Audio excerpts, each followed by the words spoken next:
बिस्मिल्लाहिर्रहमानिर्रहीम। अस्सलामुअलैकुम। Doctor HVACR की जानिब से आप सबको खुशामदीद। रेफ्रिजरेशन यूनिट के मुख्तलिफ हिस्सों के साइज़ और इंतखाब की एक और वीडियो लेकर हाज़िर खिदमत हूँ।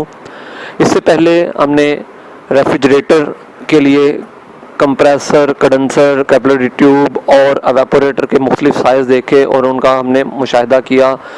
तो मैं उम्मीद करता हूँ कि उस वीडियो को देखने के बाद आप काफ़ी आसानी के साथ मुख्तलिफ हिस्सों को तब्दील कर सकते हैं या किसी भी हिस्से का इंतखाब कर सकते हैं।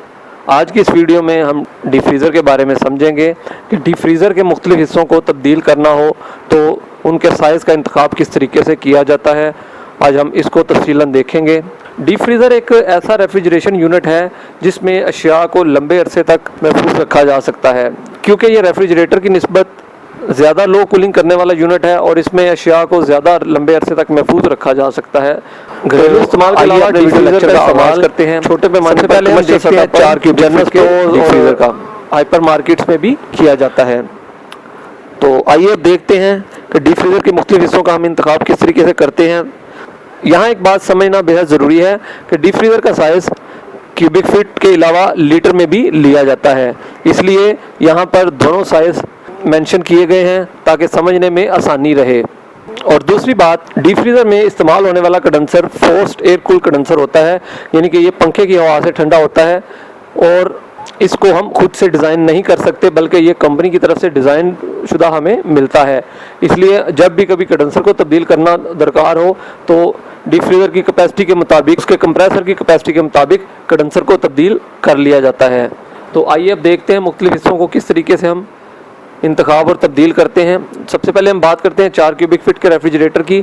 4 क्यूबिक फीट का रेफ्रिजरेटर का अगर हम लीटर में साइज़ देखें तो 113 लीटर होता है और इसके लिए हमें 1/8 HP का कंप्रेसर चाहिए होगा, जबकि इसके कंडेंसर का साइज़ भी 1/8 ही होगा। 1/8 HP का कंडेंसर इसके साथ लगेगा। 4 क्यूबिक फीट के डीप फ्रीज़र के लिए 0.026 नंबर की कैपिलरी ट्यूब इस्तेमाल होगी, जबकि उस कैपिलरी ट्यूब की लंबाई 9 से 10 फुट तक होगी। इस डीप फ्रीज़र के लिए इस्तेमाल होने वाले एवापोरेटर के पाइप का कुतर 5/16 इंच या 2.5 फुट होगा और इसके एवापोरेटर के पाइप की लंबाई 60 से 70 फुट तक होगी। हम बात करते हैं 6 क्यूबिक फीट के डीप फ्रीज़र की। 6 क्यूबिक फीट के डीप फ्रीज़र का लीटर में साइज़ 170 लीटर होगा, जबकि इसके लिए इस्तेमाल होने वाला कंप्रेसर 1/6 HP होगा और इसके कंडेंसर का साइज़ भी 1/6 HP ही होगा। 6 क्यूबिक फीट के डीप फ्रीज़र के लिए 0.028 नंबर की कैपिलरी ट्यूब इस्तेमाल होगी और इस कैपिलरी ट्यूब की लंबाई 9 से 10 फुट तक होगी, जबकि इस डीप फ्रीज़र के लिए इस्तेमाल होने वाले एवापोरेटर के पाइप का कुतर 5/16 इंच या 2.5 फुट होगा और उस एवापोरेटर के पाइप की लंबाई 70 से 75 फुट तक होगी।